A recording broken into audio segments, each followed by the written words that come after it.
కంటి రెప్పకను పాపలాగా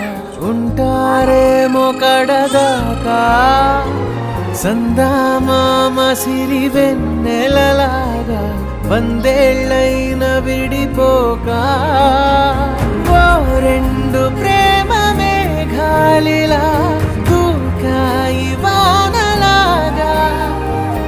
ఆ వానవాలు ఏ వైపుకో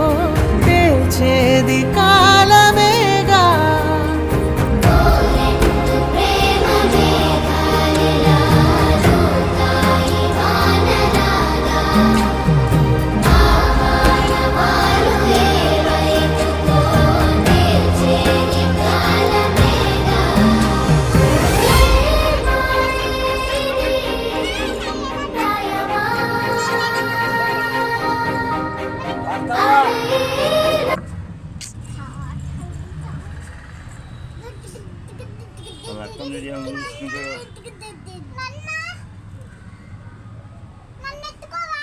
ఎత్తు